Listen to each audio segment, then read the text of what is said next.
Okay. Hey everyone, this is Corinne Lafont, your favorite radio host, your only radio host and favorite girl, of course, broadcasting to you from the lovely island of Trinidad and Tobago in the Caribbean on Between the Lines. And you know how I always start my show off with gratitude. I am always grateful, thankful, whichever word suits you. I am always thankful. It's a beautiful day, even if it's overcast here in the Caribbean. But it's beautiful. I managed to go to the shop a while ago and come back in quickly, even though I walked with my umbrella in case I got caught in the rain.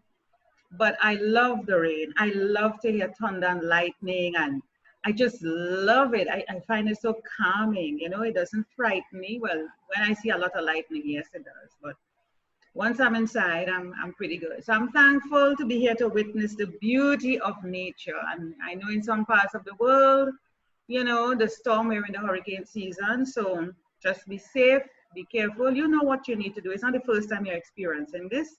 So you know what to do. To be safe and secure yourself and make sure you have enough supplies inside to take care of you and your family and your loved ones and your pets. Don't forget the pets. So I have with me again, Dr. Ron. Lord help me. I'm calling him Don. Rhymes with Ron. Dr. Ron Dalrymple. Okay. I think I'm mixing the D and the R's here now. So Dr. Ron Dalrymple. Ron is on my show again. Can you imagine that? What is wrong with my guest? They must be crazy or they must know when something is good, right? Hold 1 second for me. That's right. Yeah. Yeah. My alarm is going off. That is just to tell you. Yes. Right. So he's on my show again. He was here, I think, in March, where we just beginning August. I think he was on my show in March to speak about the power of the mind or something like that. Let me just check because I have it here. The true power of your mind. That was it. That was it. So I am definitely going to when we post the show, link this to that previous one so that you can follow up and with Ron on both episodes. But he's a repeat guest, and what does that say? That we have fun on Between the Lines. Yeah. That's right. That's great to be back, Kareem. Thank you very much. Thanks for me back. I love being here. Thank you. Thank you so much, Ron. And let me just quickly give a quick introduction about you, and then we're going to go into what we're talking about.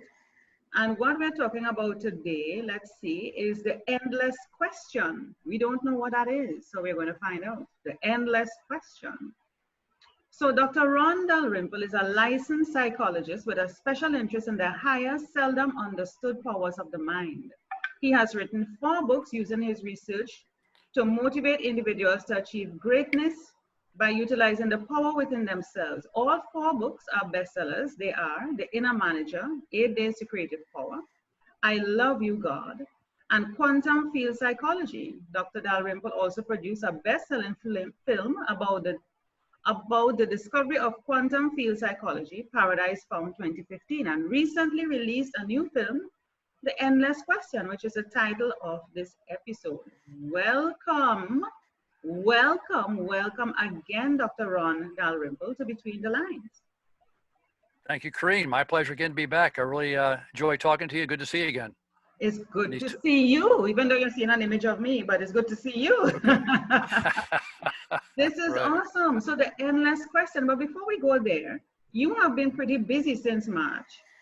When people are putting on their mask and keeping distant, you are busy.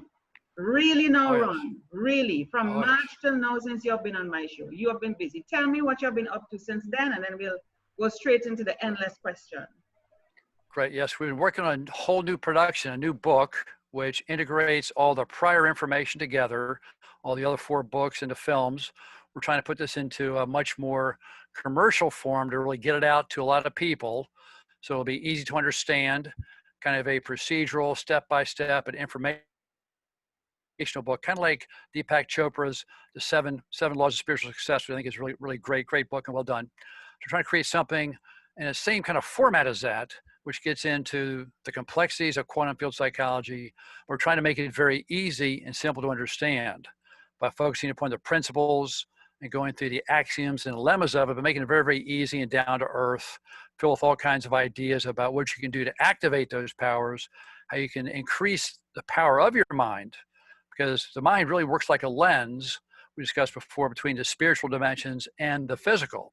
So it's kind of like a borderland point between spiritual functions and whatnot and down to the material level of the mind. So we get into different levels of analysis. We have, you think about the desire body of the human being, which has lower desires and higher desires.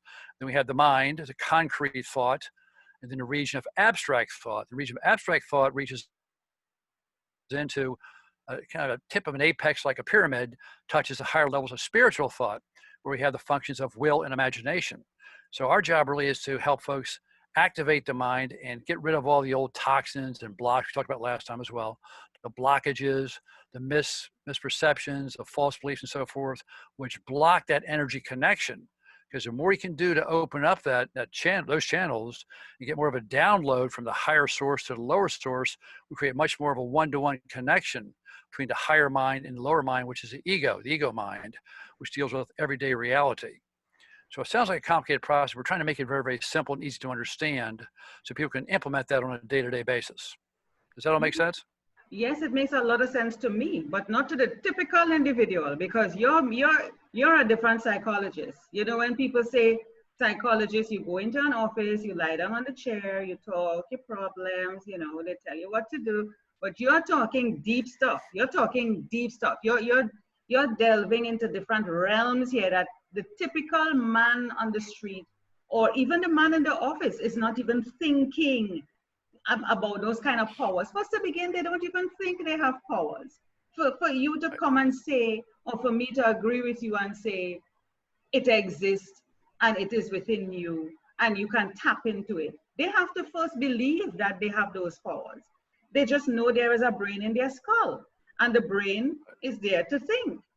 And that's all. They know, they use the word mind, and people confuse the mind with the brain, not realizing the mind is not the brain until you kind of plant that seed.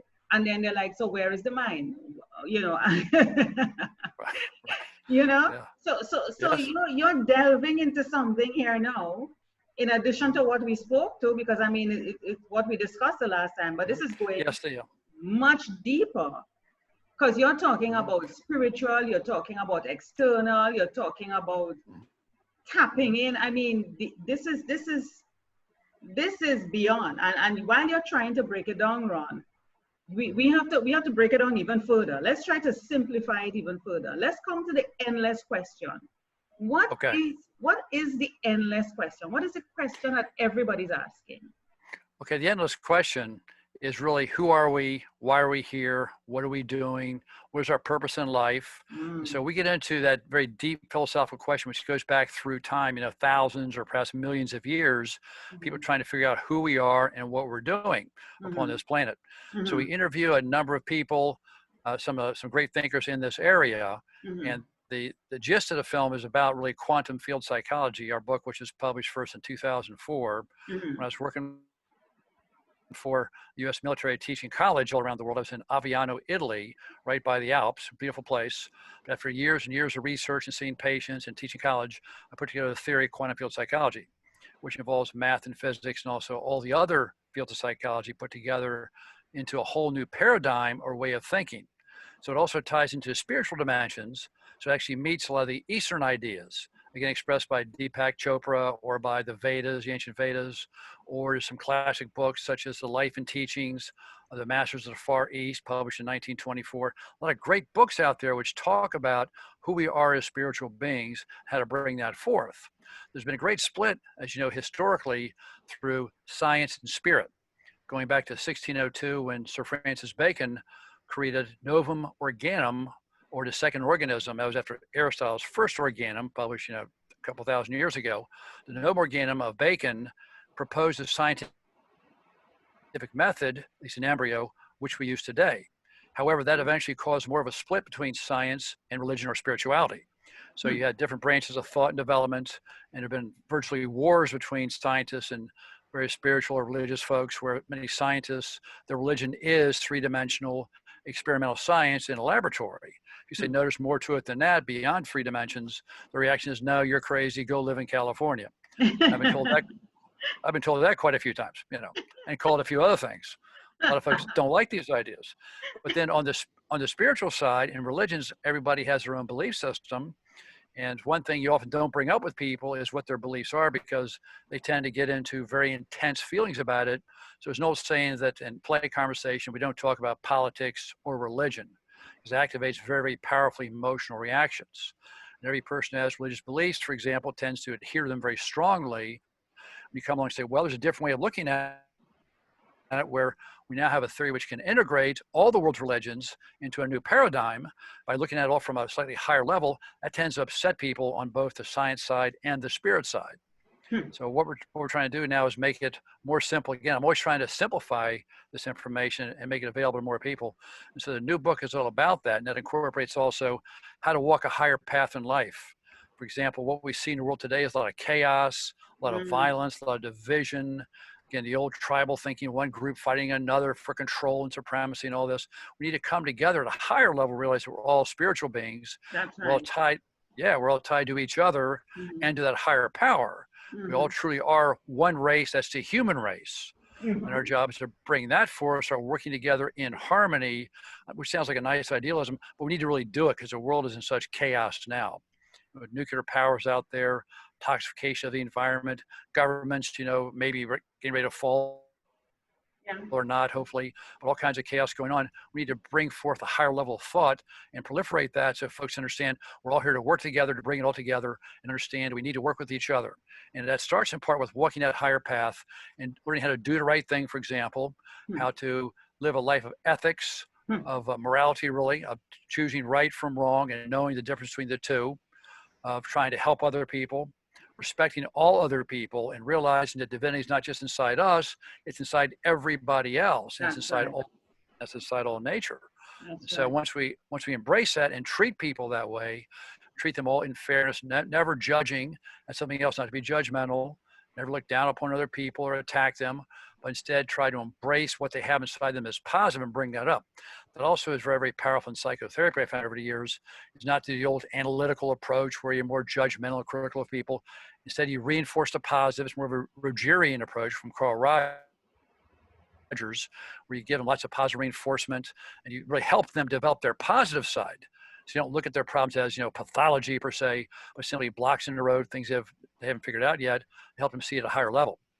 Yeah. So we need to do this on a scientific and spiritual level to bring these higher thoughts to the world. I think it's happening gradually. More and more folks are waking up, but it's a slow process. They are. And I remember saying this on one of my episodes, and I'm trying to remember which one it was. And I said to my guests, I said, there's a change coming. There is a change. I can feel it. There is a change coming, and people are waking up. The pace is a little, I don't want to judge the pace, but people are waking up, in different parts of the world. I can see and I can feel and sense a change is coming, and that's good. People are questioning, people are searching. That same endless question, who am I? What am I here for? What's my purpose? It's always a question that is asked. But yes, I think it's very true. Yeah, but you are talking about a higher self. The first thing I'm thinking to myself, and I do agree about a higher self because I and you are on that same wavelength, that kind of conversation and language. But to a normal, not that we are abnormal, but to a regular person, not that we are irregular. I don't know which other word to use, but to a lay person listening to this, the first question, that may come to mind is, who is the self first? And I need to navigate the self right now before I could even go to a higher self. So if they can't even navigate or maneuver the self right now to even transition from that to higher self, because you have to really understand who you are. I wouldn't even say so much as know your purpose, but just have an understanding and awareness, let's call it that, Ron, an awareness of who you are, to be able to be open and willing for that higher self to transition, to transcend in you. There are people walking around that are, and I think we said this on the previous episode with you, they're like zombies. They are zombies. They would Yes, do, they would do well in Thriller with Michael Jackson. They are zombies. I'm telling you. And they're not even aware of themselves. yes. Folks get locked into various delusional thoughts and false belief systems by the way we're raised, by the systems we're taught through school, by philosophies, by governmental systems, by TV, of course, and whatnot. The mass media tends to brainwash folks in a lot of ways. So we have all these false beliefs, which creates the ego mind or the external mind, which is based on fear, defensiveness, guilt, anxiety. In fact, we often look at in psychology the personality disorders. There's 11 types, according to Milan, which is some of the classic work, which I studied many, many years ago and always found very helpful, that there's various ways to fixate our thoughts and emotions in false belief systems, which then get stuck. And many people get stuck in that world and they think it's real because of what's called a self-fulfilling prophecy. We project outward returns to us, and we think we're seeing reality as opposed to our own projections. Because much of perception is projection. What we project on the world around us reflects back to us, and we think is real when it's not. So the external perceptions we have through the ego mind is really like a constellation of thought we talked about before, a constellation of delusions, really. And we see the world through a glass darkly, as Shakespeare referred to. Of course, those plays were written, many believe, by Sir Francis Bacon, again, who created the scientific method and many other things. But in any case, our true self, the higher self, is the spiritual self within the center of our being. That's who we really are. And to get to that, we practice techniques of meditation, maintaining silence, non-judgmentalism, and also developing the powers of the mind. And we cover that in one of our books, The Inner Manager. So the powers of concentration, of memory, of being able to discriminate between one thing and another and seeing clearly what's there, of not taking things personally, of not reacting to people in various negative ways. Again, being non-judgmental, very important. So we try and maintain kind of an equipoise in the middle, or we try to take the world around us and all the sensory inputs and so forth, and sensations of our own bodies and so forth. Instead, try to see things in a balanced, harmonic kind of way, not reacting to the external world. If someone attacks you, you mentioned it last time, if some people attack you and try to judge you and project their negative thoughts towards you, we have to try and take it not personally or impersonally, realize it's just their projections onto us. That can be, and that can be hard to do. Yeah, go ahead. Yeah. Now, the thing that you mentioned is meditation and silence. Right. You know those voices come at you wrong. You know those voices come at you in silence, and people are scared to be alone, much less to even be in silence. That is going to drive them mad. They have to be busy. They have to have people around me. I know people say, I cannot be alone. I cannot. And I'm watching people and I'm like, why can't you be alone? They're looking, searching for relationships, man for woman, woman for men kind of thing. And you're like, they're desperate.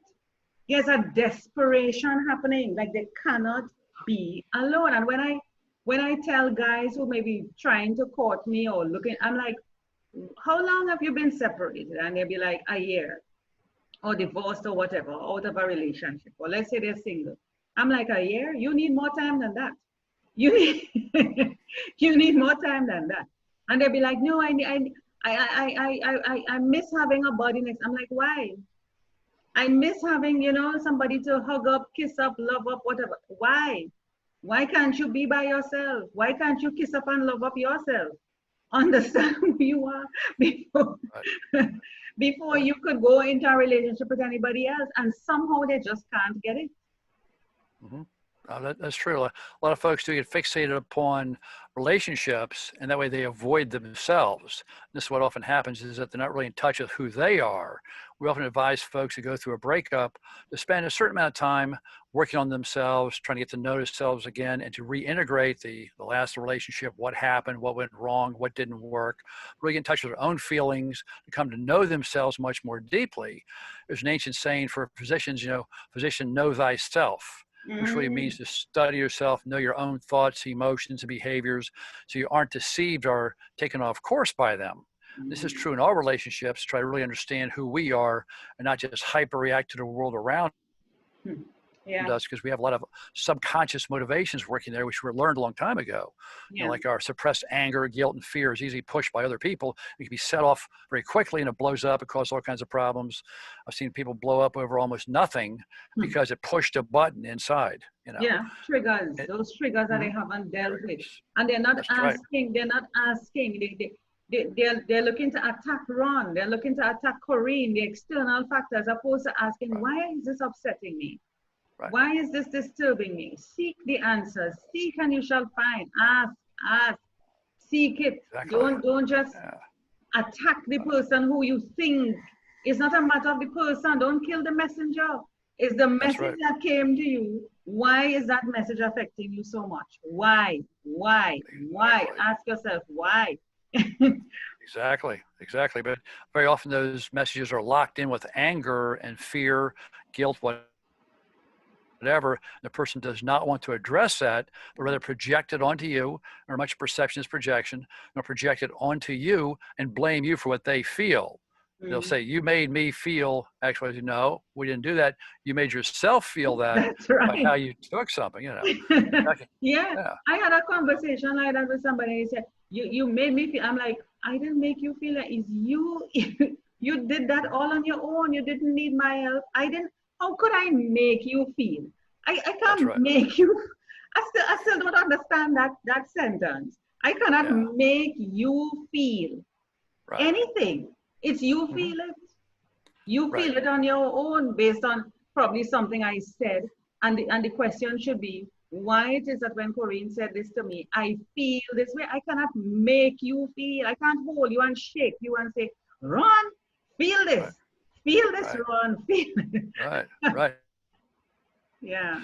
Well, that often ties into manipulation techniques, because a person can say, you made me feel X, Y, Z, and therefore you owe me. You must pay back to me what you did. You've got to do this for me and that for me. And from now on, when I tell you this or that, you're going to believe me. So it can be used as leverage in relationships.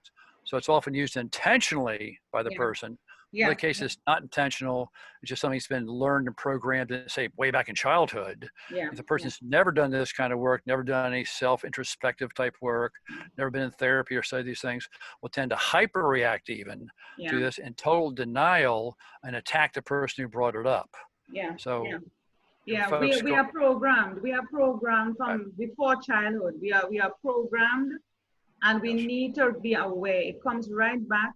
Drawn to an awareness and a consciousness and a willingness to be open to hear, to see, to ask. And when we ask, should we be open to that? We must be willing to hear the answers and work on it. Exactly.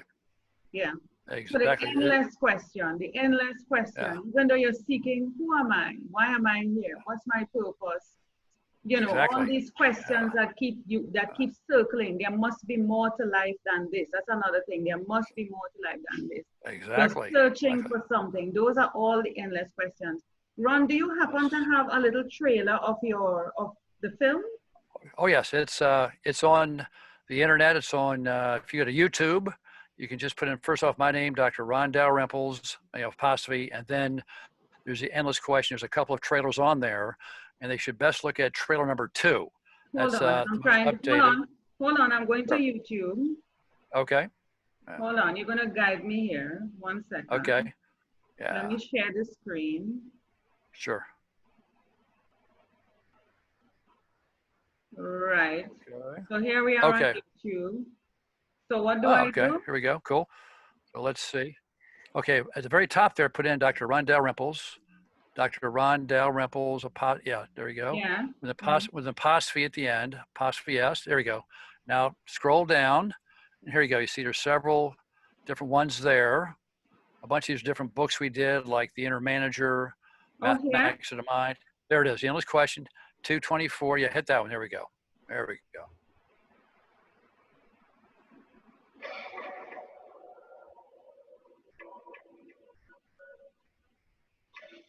Since the beginning of time, mankind has been at war.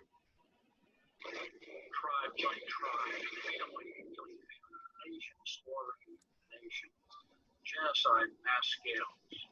What drives humankind to such slaughter? ever been on a bus or a store? You feel somebody's eyes are pointing, turn around, look directly at them. How is that possible? How did you feel that? Then we're going to talk about a whole new theory of mind called quantum field psychology. You mentioned in the funny that people are waking up nationwide like nothing before, and internationally. People are waking up. It has become part of the conscious conversation. Our mind is actually what determines our lives. Nikolai Tesla stated that all matter is light or energy. The mind is energy, which lives beyond the physical body. Many statements made by Tesla parallel the major concepts of quantum field psychology.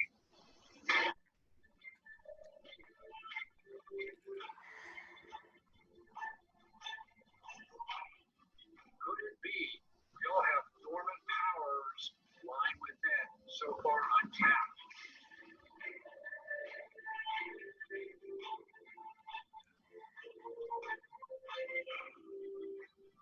Quantum science now is showing us how everything in the universe is made up of the same light, of the same consciousness, of the same material.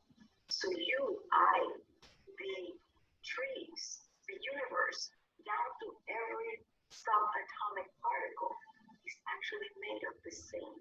And it boils down in our terminology to mind, consciousness. That is the key of how we're made.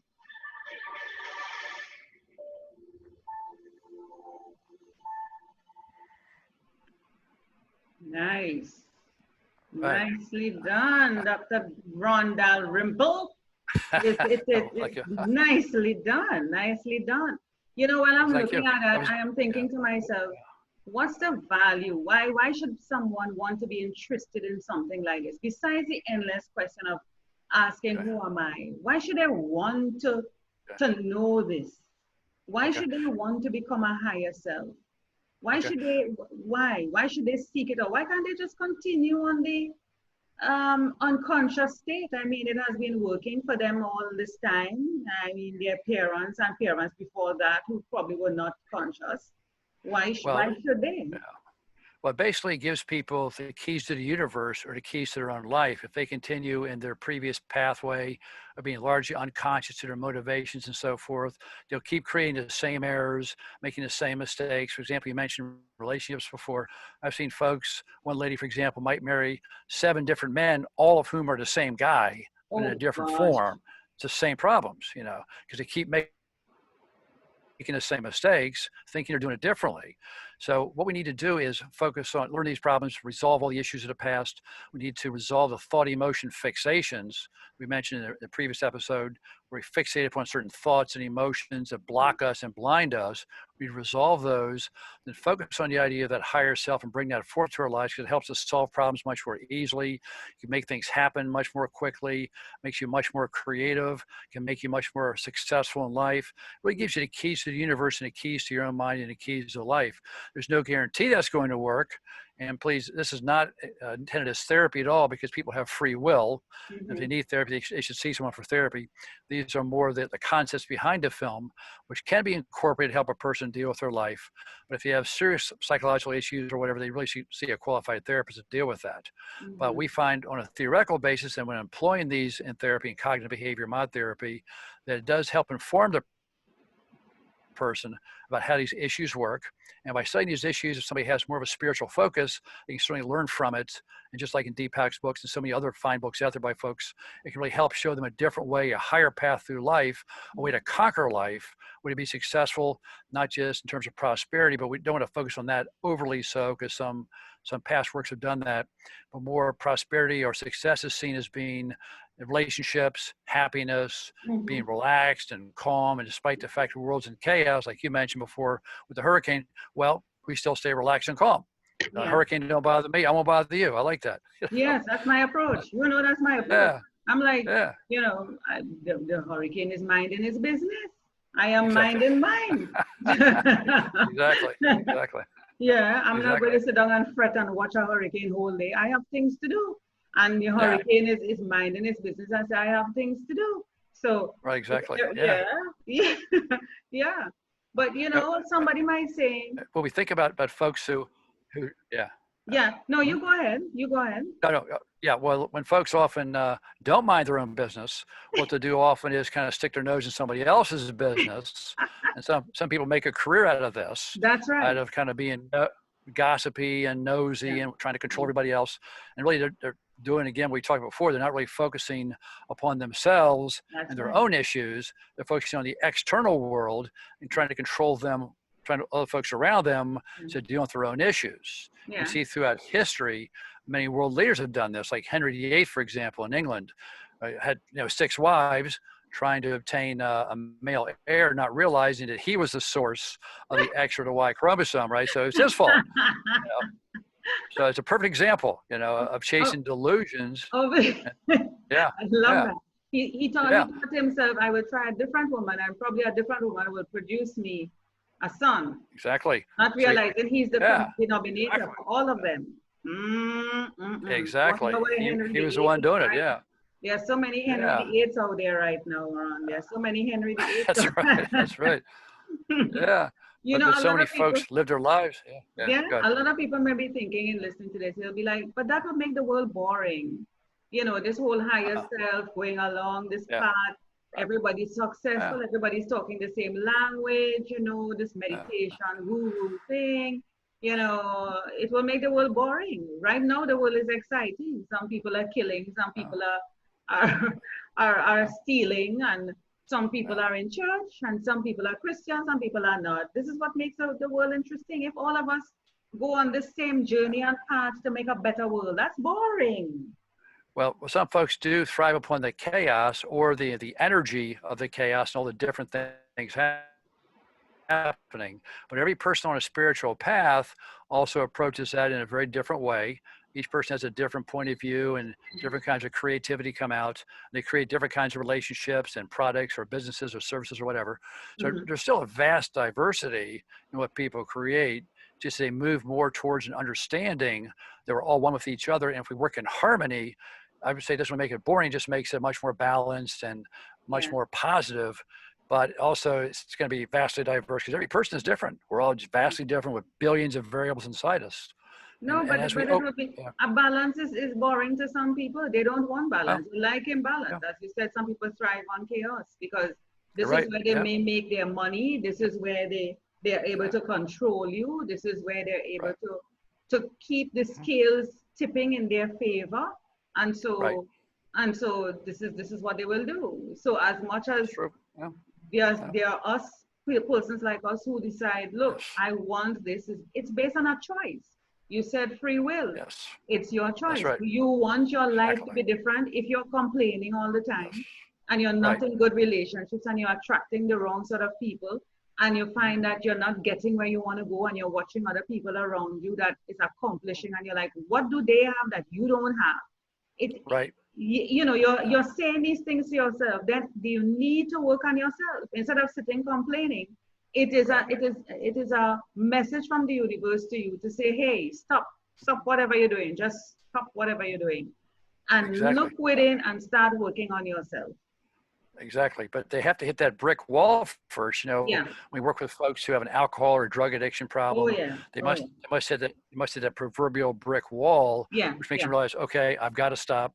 I can't do it anymore. Exciting or not, or whatever it's been, I've got to stop and get my life back in order. But same thing of other kinds of addictions. And remember, we talked about before, the thoughts are often addicting.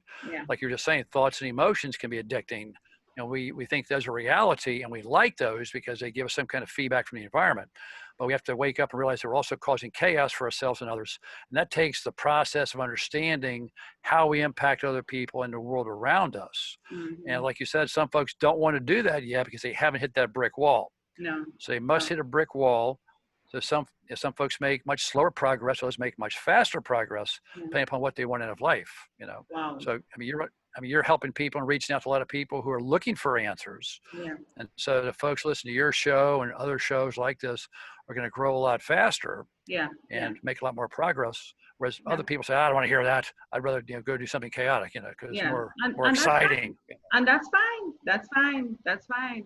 Just know when you meet up somebody like us, we would not be reacting to you in the way you anticipate we will react. We would not.